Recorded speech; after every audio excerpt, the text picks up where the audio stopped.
हमारी आज की कहानी शुरू होती है एक परिवार के साथ में जो गाड़ी में कहीं जा रहे होते हैं और इसके पीछे वाली सीट पर एक लड़का अपनी माँ के कंधे पर सो रहा होता है और अचानक उसकी आंख खुल जाती है और वो जाग जाता है। इसका नाम जिन है। ऐसा देखकर उसकी माँ को चिंता होती है। सबको लगता है कि उसने कोई बुरा सपना देखा है। ये परिवार अपने नए घर में शिफ्ट होने जा रहा है। इस घर को जिन ने पहले नहीं देखा, फिर भी उसे लगता है कि ये जाना पहचाना है। जिन का बड़ा भाई यूं बचपन से ही पढ़ाई में बहुत अच्छा है।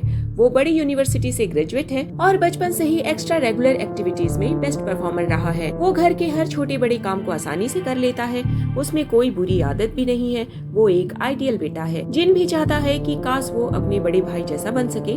1 साल पहले यू का एक्सीडेंट हुआ। इसकी वजह से वो लंगड़ा कर चलता है। दोनों भाई एक रूम में शिफ्ट होते हैं क्योंकि घर के ऑनर ने दूसरे रूम का दरवाजा खोलने से मना किया है। जिन के रूम में एक आदमी आता है और वो पूछता है कि यू आपका बड़ा भाई है। उसे यकीन नहीं होता कि यू जिन का बड़ा भाई हो सकता है। जिन कहता है कि हम एक जैसे नहीं लगते, पर हम सगे भाई हैं और वो मेरा बड़ा भाई। तभी यू आ जाता है और उस आदमी को जाने के लिए कहता है। रात को डिनर टेबल पर फिर से जिन को दूसरे कमरे में जाने से मना किया जाता है क्योंकि पुराने ऑनर ने अपना सामान नहीं निकाला है और उसे मेडिसिन टाइम से लेने के लिए कहा जाता है। तभी जिन को कुछ आवाज ऊपर से सुनाई देती है। उसे लगता है कि कोई ऊपर है, पर बाकी लोग किसी भी आवाज से इनकार करते हैं। जिन बहुत देर तक रात में पढ़ाई करता है। सोने से पहले वो गाने सुनता है। तभी फिर से उसको कुछ आवाज सुनाई देती है। बार बार आवाज आने से उसका शक दूसरे कमरे पर जाता है। वो दूसरे कमरे का दरवाजा खोलने ही वाला होता है कि तभी यूं आ जाता है। तभी जिन उसे बताता है कि उसे कुछ आवाज सुनाई पड़ी। तब यूं कान लगाकर सुनने की कोशिश करता है, पर कोई आवाज नहीं आती। वो जिन को कहता है कि वो पढ़ाई न करने के बहाने बना रहा है और ताजी हवा लेने के लिए बाहर ले जाता है। दोनों बाहर बारिश के मौसम का मजा लेते हैं। यूं के पास उसके पिता का कॉल आता है। वो उसे जरूरी काम से घर वापस बुलाते हैं। यो जिन को यहाँ रुकने के लिए कहता है। फिर वो घर की तरफ निकल जाता है। जिन गाना सुनते हुए रोड की तरफ आता है, इस बात से अनजान कि आगे क्या होने वाला है। वहाँ वो अचानक देखता है कि उसके भाई को कुछ लोग किडनैप कर रहे हैं। जिन उनका पीछा करता है लेकिन उन्हें पकड़ नहीं पाता, पर गाड़ी का नंबर याद कर लेता है। जिन घर जाकर पेरेंट्स को किडनैपिंग के बारे में बताता है और बेहोश हो जाता है। होश आने पर डिटेक्टिव जिन के घर आते हैं। जिन उसे डिटेक्टिव को आंखों देखा सारा हाल बताता है और गाड़ी का नंबर भी बताता है। डिटेक्टिव बताता है कि ये नंबर प्लेट तो है ही नहीं। जिन बार बार कहता है कि उसे गाड़ी का नंबर बहुत अच्छे से याद है, पर डिटेक्टिव उसकी बात मानने से साफ इनकार कर देते हैं। वो कहते हैं कि अंधेरी रात थी और बारिश भी हो रही थी, तो हो सकता है कि तुमसे देखने में कोई गलती हुई हो। अब इस तरह सभी लोग रोजाना किसी के कॉल आने का वेट करते हैं और कोई इस तरह की कॉल नहीं आती। लगभग 15 दिन तक सभी इंतजार करते हैं, लेकिन ऐसी कोई भी डिमांडेबल कॉल नहीं आती और न ही यू की कोई खबर आती है। इधर जब जिन रोजाना सपने में एक आदमी को देखता है, उसे वो जाना पहचाना लगता है, पर उसे नहीं जानता। जिन को दूसरे कमरे से फिर से कुछ आवाज आती है। दरवाजा खुलता है। जिन डर कर खुद को ढक लेता है। फिर वो अचानक उठता है तो पता चलता है कि ये सब एक सपना था। अचानक हम देखते हैं कि दूसरे दिन यूं घर वापस आ जाता है। दोनों भाई आपस में गले मिलते हैं और एक दूसरे से मिलकर बहुत खुश होते हैं। डॉक्टर से पता चलता है यूं को डिसोसिएटिव एमेसिया हुआ है, जिसमें उसकी किडनैपिंग के बाद से अब तक की दर्द भरी याद खत्म हो चुकी है। जिन सोते हुए महसूस करता है कि कोई उसके पास खड़ा है। फिर वो देखता है कि यू अपने बेड पर नहीं है। जिन यू का इंतजार करते हुए सो जाता है। सुबह यूं अपने बेड पर मिलता है। पेरेंट्स अभी बाहर गए हुए हैं। जिन अपनी घबराहट के लिए दवाई लेता है, पर वो नीचे गिर जाती है। तभी यूं आता है और कुछ खाना खाने के लिए कहता है। टेबल पर खाना खाने के दौरान जिन यू से कल रात बाहर जाने के बारे में पूछता है, पर यूं उसे कहता है कि वो तो सो रहा था और कहीं नहीं गया। वो कहता है कि तुम शायद कोई सपना देख रहे होंगे और ये कहते हुए यूं बाहर की ओर चला जाता है। जिन यूं को देखता है और कहता है कि अब तो तुम लंगड़ा भी नहीं रहे हो। ये सुनकर यूं जिन से कहता है कि मुझे मजाक बिल्कुल पसंद नहीं, मुझे देर हो रही है। ये कहकर यूं बाहर चला जाता है, पर इस बार लंगड़ा रहा होता है। जिन को लगता है कि उसने कुछ गलत समझ लिया और आराम से अपना खाना खाता है। जिन आज भी देर रात तक पढ़ाई कर रहा होता है और थोड़ी देर बाद थक कर टेबल पर ही सो जाता है। तभी यूं जिन के पास टेबल पर आकर खड़ा हो जाता है और उसे घूरने लगता है। यूं पेंसिल की नोक को जिन की आंखों के पास बढ़ाता जाता है, लेकिन तभी उसकी नोक टूट जाती है।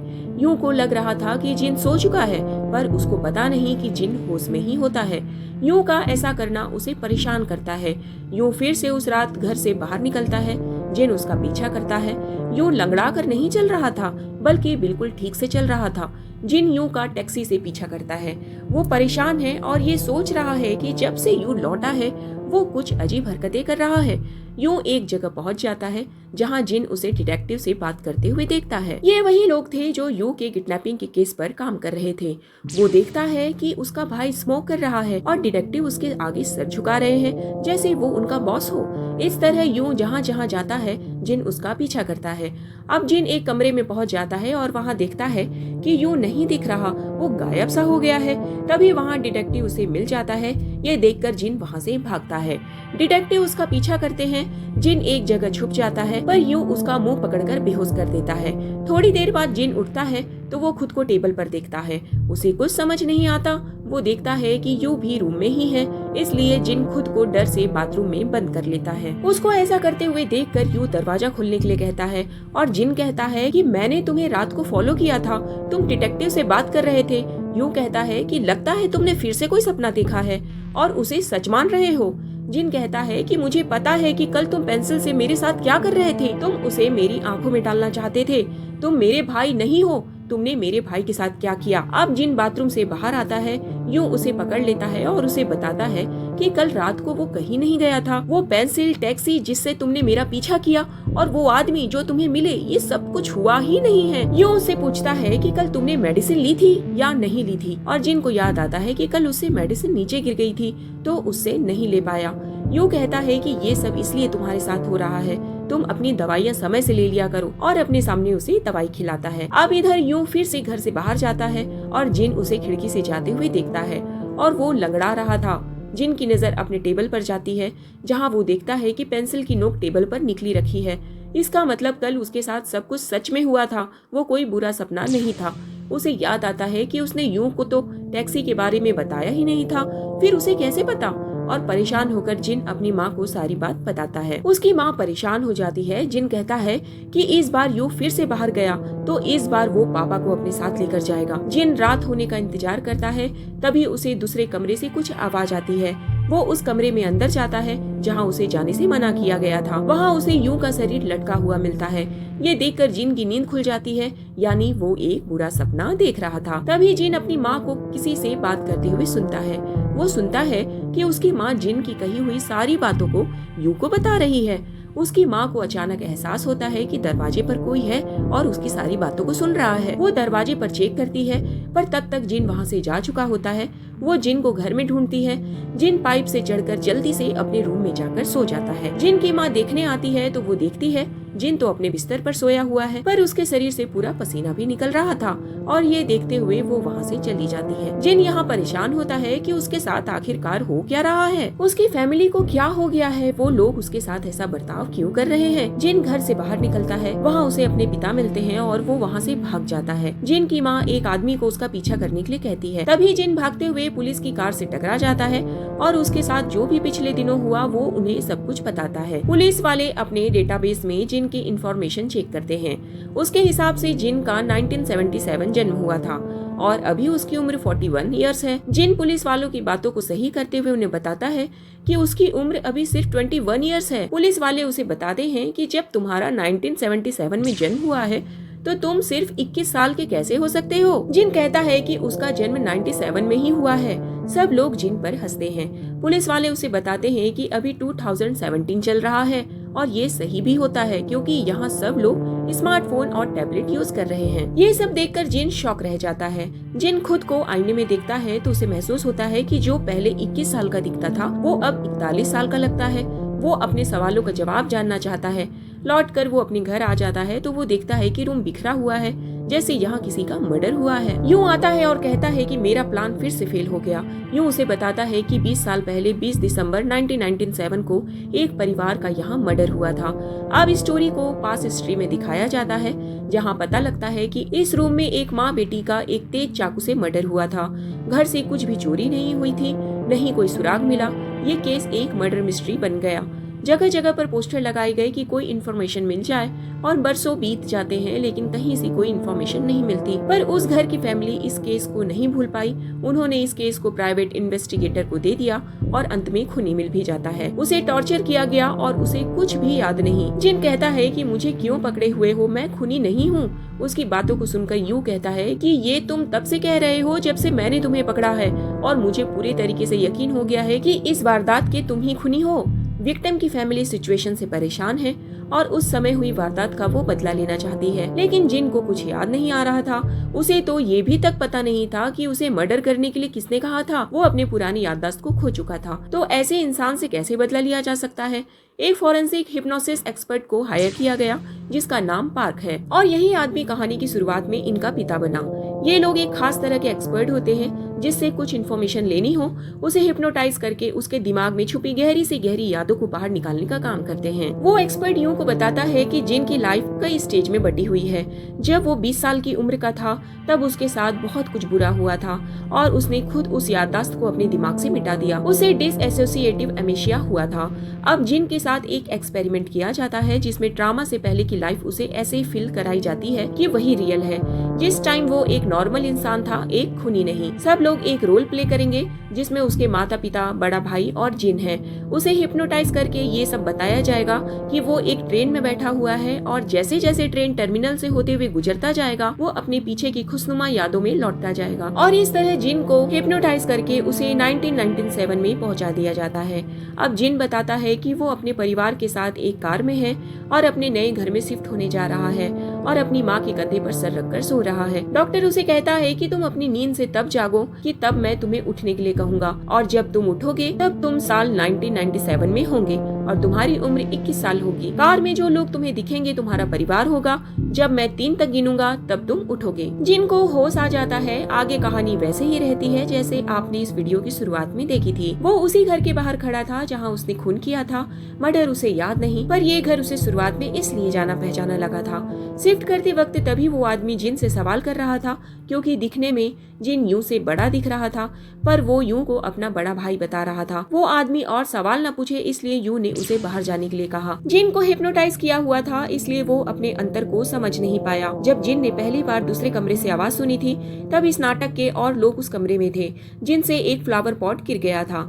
रात को जिन पहली बार उस कमरे को ओपन करने गया तब यूं ने उसे रोक दिया क्योंकि उसके आदमी वहाँ काम कर रहे थे। दरअसल उस कमरे को ऐसे तैयार किया जा रहा था जैसे वो खून करते समय का था, ताकि उस रूम को वैसा देख जिन की याददाश्त वापस आ जाए।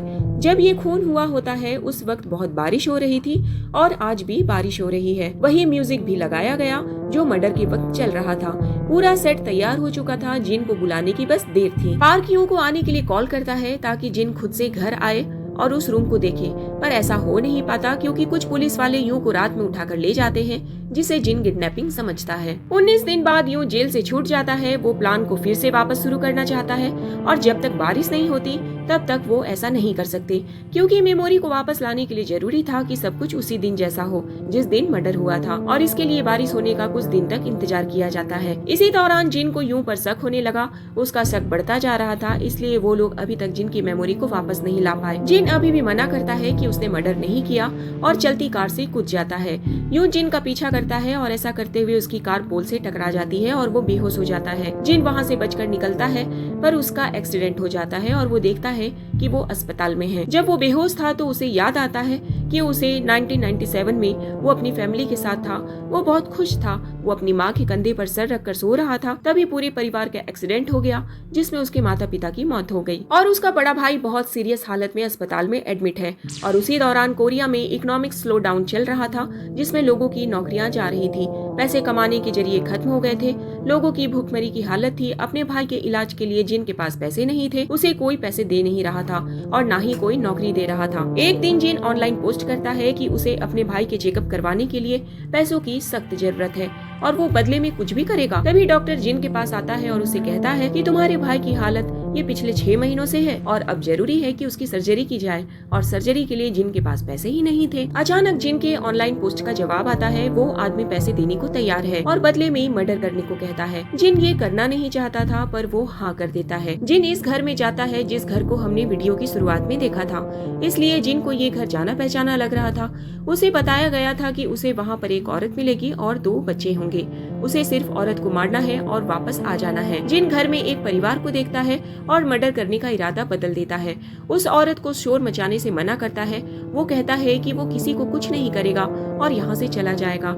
और इस दौरान ये सब होते हुए उस औरत की बेटी उसे देख लेती है। उसे शांत करने के लिए जिन उसके पीछे जाता है, उसे शोर मचाने से मना करता है और मना करते हुए गलती से जिन उस लड़की के ऊपर गिर जाता है और चाकू उसके पेट में लग जाता है। वो ऐसा नहीं करना चाहता था। बहुत ज्यादा खून बह जाने से उस लड़की की मौत हो जाती है। तभी लड़की की माँ आ जाती है। वो ऐसे चिल्लाने से जिन अपने होश खो बैठता है और ना चाहते हुए भी उसे मार देता है। ये सब करने के बाद जिन को बहुत पछतावा होता है और बाहर निकलता है। तभी एक बच्चा उसे मिलता है जो जिन से अपनी माँ के लिए पूछता है। जिन उस बच्चे से कहता है कि अगर तुम 100 तक गिनती करोगे तो तुम्हारी माँ आ जाएगी। तभी जिन की नजर एक फैमिली फोटो फ्रेम पर पड़ती है जिसमें डॉक्टर की फोटो होती है। यहाँ पता चलता है कि मर्डर के लिए जिन को इसी डॉक्टर ने कहा था। वो सिर्फ अपनी वाइफ को मरवाना चाहता था, वो इसलिए क्योंकि वो फाइनेंशियल प्रॉब्लम में था।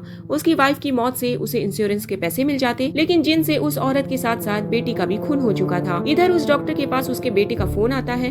डॉक्टर सब समझ जाता है। इधर जिन उसे डॉक्टर के पास आता है और उससे पूछता है कि तुम अपनी फैमिली के साथ ऐसा कैसे कर सकते हो। तब डॉक्टर उसे कहता है कि तुमने ये काम किया अपने भाई की जान बचाने के लिए और मैंने अपने बच्चों के लिए, पर तुमने सब बर्बाद कर दिया। तुमने मेरी बेटी को मार दिया, अब तुम्हारा भाई भी नहीं बचेगा। तभी वो अचानक ऊपर से नीचे गिरता है। जिन उसे बचाने की कोशिश करता है और उसका हाथ छूट जाता है। इस घटना से जिन के दिमाग पर बहुत गहरा असर होता है। वो डिप्रेशन में चला जाता है। अब यहाँ मूवी का सीन चेंज होकर 2017 में आ जाता है, जहाँ जिन हॉस्पिटल में है, जहाँ वो एक्सीडेंट के बाद आया था और यूं जिन के पास होता है और उसे जहर के इंजेक्शन से मार देना चाहता है। जिन यूं से कहता है कि उसने जो भी किया वो उसके लिए माफी चाहता है। यूं ये समझ जाता है कि जिन को सब कुछ याद आ गया है, शायद एक्सीडेंट से इसकी याददाश्त वापस आ गई है। तभी यूं जानना चाहता है कि उसने मर्डर क्यों किया, ये इंश्योरेंस के पैसों के लिए किया गया या फिर कुछ और था। तभी हमें पता चलता है कि जिन ने जो छोटे से बच्चे को घर में अकेला छोड़ा था और जिसे 100 तक गिनती गिनने के लिए कहा था, वो उसी डॉक्टर का बेटा है। वो कोई और नहीं, यूं ही है। यूं जिन को बताता है कि खून के बाद उस इंश्योरेंस का सारा पैसा रिश्तेदारों ने ले लिया और उसे अकेले अनाथ की तरह जिंदगी बितानी पड़ी। उसने इतने सालों की हर रात को रो रो कर निकाला है। वो चाहता था कि वो उस इंसान को मार कर रहेगा जिसने उसके परिवार को मार दिया है। लेकिन जिन फिर से उससे माफी मांगता है, लेकिन यूं उसे जानना चाहता है कि क्या उसके फादर ने उसे मर्डर करने के लिए कहा था। जिन मना कर देता है। वो उसके पिता की सच्चाई उसे नहीं बताना चाहता था और कहता है कि उसने ये सब कुछ अकेले ही किया। लेकिन यूं को समझ में आ जाता है और जिन की बात का यकीन नहीं करता। अब यूं जिन को जिंदा छोड़ वहाँ से चला जाता है। उसे समझ में आ गया था कि ये सब कुछ उसके पिता ने ही करवाया था इंश्योरेंस के पैसों के लिए। पर अब ऐसा था कि यूं के पास जीने का मकसद नहीं बचा। वहीं इधर जिन गिल्ट में होते हुए पॉइजन का इंजेक्शन लगाकर सुसाइड कर लेता है, क्योंकि वो अपनी यादों की सच्चाई को बर्दाश्त नहीं कर पाता और ना ही उसके पास जीने की कोई वजह बची थी। इधर यूं भी हॉस्पिटल की बिल्डिंग से कूदकर सुसाइड कर लेता है और इस तरह दिखाते हुए इस स्टोरी का द एंड हो जाता है। सो दोस्तों, आपको ये स्टोरी कैसी लगी हमें कमेंट्स में जरूर बताइएगा और किस तरह की मूवी आप हमारे चैनल पर देखना पसंद करेंगे इसके बारे में भी हमें गाइड कीजिए। तो मिलते हैं नेक्स्ट वीडियो में, तब तक के लिए बाय बाय।